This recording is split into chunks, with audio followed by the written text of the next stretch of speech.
पड़ोसी मुल्क नेपाल में सड़कों से लेकर सोशल मीडिया तक आग सुलग रही है। एक साल के अंदर नेपाल में 2 बार हिंसा हुई, लेकिन इस बार काठमांडू में जेनजी ने जो शोले भड़काए हैं, उससे नेपाल का आसमान अनिश्चितताओं के गुबार से भर गया है। नेपाल की ओली सरकार पर खतरा मंडराने लगा है।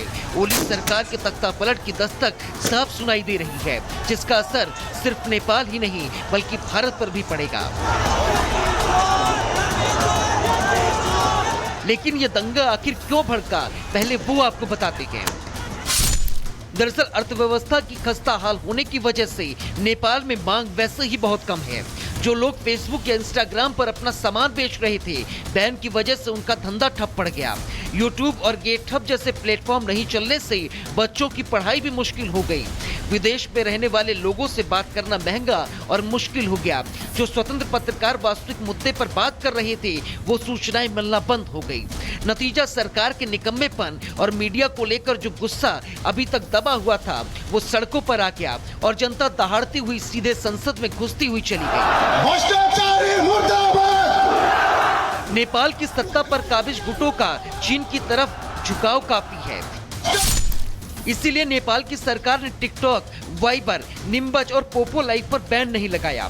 सिर्फ इसलिए क्योंकि टिकटॉक और पोपो चीनी कंपनियां हैं, जबकि वाइबर का मालिकाना हक जापान और निम्बज का नीदरलैंड की कंपनी के पास है।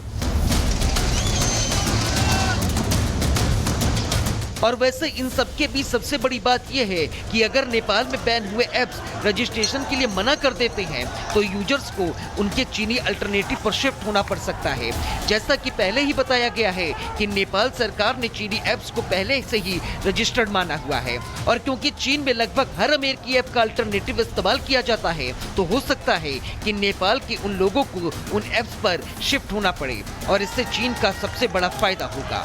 हालांकि नेपाल सरकार ने चीनी ऐप टिकटॉक पर बैन नहीं लगाया, और आंदोलनकारी छात्रों ने इसी का फायदा उठाया और उसी पर जमकर लाइव किया और इसी से इकट्ठा हुए।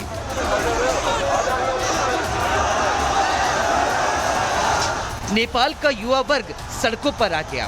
हिंसा, आगजनी, बवाल, नारेबाजी के बाद युवा प्रदर्शनकारी नेपाल की संसद तक में घुस गए। संसद के दोनों दरवाजे विद्रोह की ताकत से तोड़ दिए गए, और तो और वहां की दरों और दीवारों को क्रांति की मशाल से जला दिया गया।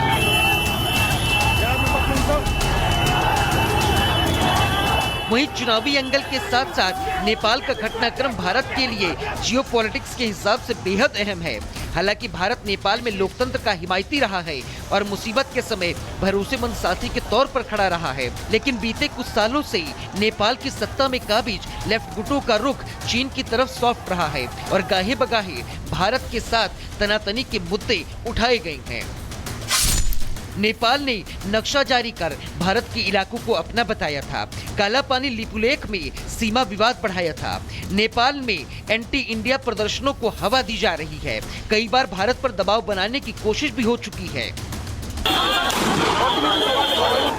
बावजूद इसके भारत नेपाल को अपना करीबी, अपना साझेदार मानता है। भूकंप से लेकर हर प्राकृतिक आपदा में मदद करता है।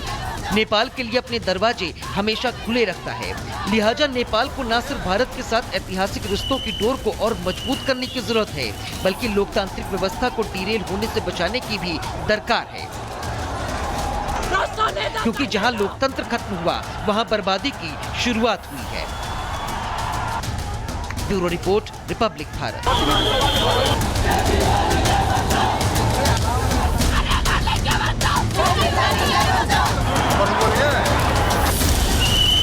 भारत के पड़ोसी मुल्क नेपाल में सड़कों से लेकर सोशल मीडिया तक आग सुलग रही है। एक साल के अंदर नेपाल में 2 बार हिंसा हुई, लेकिन इस बार काठमांडू में जेनजी ने जो शोले भड़काए हैं, उससे नेपाल का आसमान अनिश्चितताओं के गुबार से भर गया है।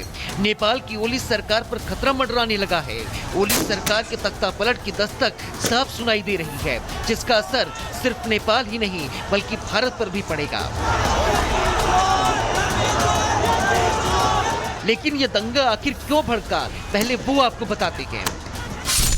दरअसल अर्थव्यवस्था की खस्ता हाल होने की वजह से नेपाल में मांग वैसे ही बहुत कम है। जो लोग फेसबुक या इंस्टाग्राम पर अपना सामान बेच रहे थे, बैन की वजह से उनका धंधा ठप पड़ गया। यूट्यूब और गेटहब जैसे प्लेटफॉर्म नहीं चलने से बच्चों की पढ़ाई भी मुश्किल हो गई। विदेश में रहने वाले लोगों से बात करना महंगा और मुश्किल हो गया। जो स्वतंत्र पत्रकार वास्तविक मुद्दे पर बात कर रहे थे, वो सूचनाएं मिलना बंद हो गई। नतीजा सरकार के निकम्मेपन और मीडिया को लेकर जो गुस्सा अभी तक दबा हुआ था, वो सड़कों पर आ गया और जनता दहाड़ती हुई सीधे संसद में घुसती हुई चली गई। भ्रष्टाचारी मुर्दाबाद। नेपाल की सत्ता पर काबिज गुटों का चीन की तरफ झुकाव काफी है।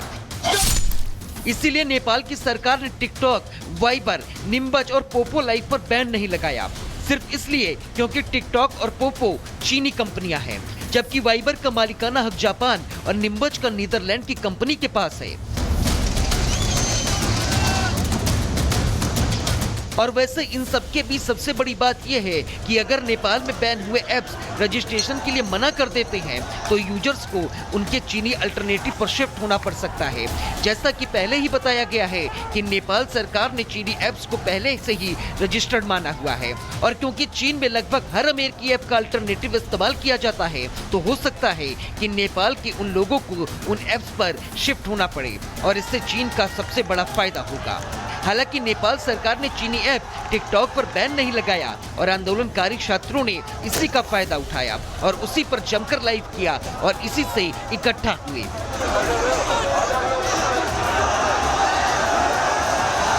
नेपाल का युवा वर्ग सड़कों पर आ गया। हिंसा, आगजनी, बवाल, नारेबाजी के बाद युवा प्रदर्शनकारी नेपाल की संसद तक में घुस गए। संसद के दोनों दरवाजे विद्रोह की ताकत से तोड़ दिए गए और तो और वहां की दरों और दीवारों को क्रांति की मशाल से जला दिया गया।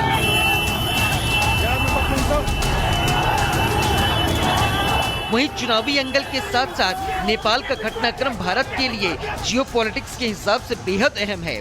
हालांकि भारत नेपाल में लोकतंत्र का हिमायती रहा है और मुसीबत के समय भरोसेमंद साथी के तौर पर खड़ा रहा है, लेकिन बीते कुछ सालों से नेपाल की सत्ता में काबिज लेफ्ट गुटों का रुख चीन की तरफ सॉफ्ट रहा है और गाहे बगाहे भारत के साथ तनातनी के मुद्दे उठाए गए हैं।